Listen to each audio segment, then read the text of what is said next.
इथून विलायतेला जाऊन शिकण्याची संधी पुन्हा पुन्हा येत नाही हे खरं आहे.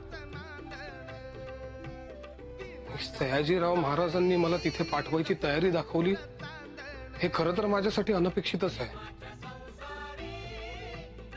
दादांचं स्वप्न आज पूर्ण होणार आहे.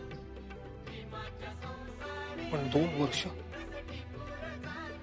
मी 2 वर्ष परदेशात राहिलो तर शिष्यवृत्तीतली सगळी रक्कम तर संपेलच, पण आपल्याजवळ शिल्लक असलेली रक्कमही खर्ची पडेल.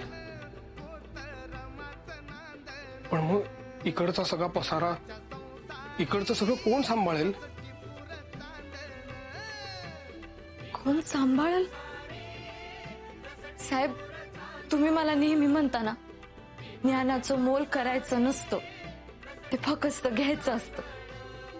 ते पक्क डोसक्यात आहे माझ्या. आणि एकदा तुमच्याबद्दल बोलताना मला मामंजींनी सांगितलं होतं, काय? तुम्ही आयुष्यभर शिकत राहणारे आणि शिकवत राहणारे. तुम्ही ते करा साहेब.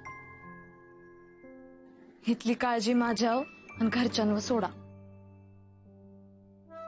खरंच रामू, तू खरंच इकडची जबाबदारी घेशील?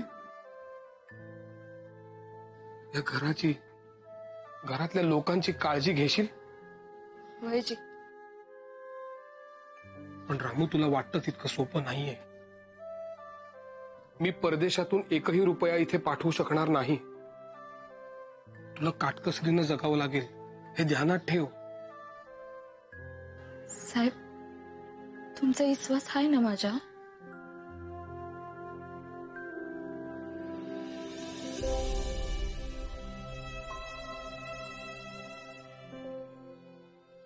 तुमच्या या पुस्तकांची,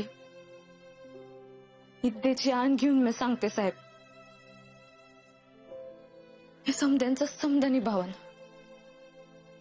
समद्यांची काळजी घेईन म्या. आणि काटकसरीचं एवढं काय कौतिक साहेब?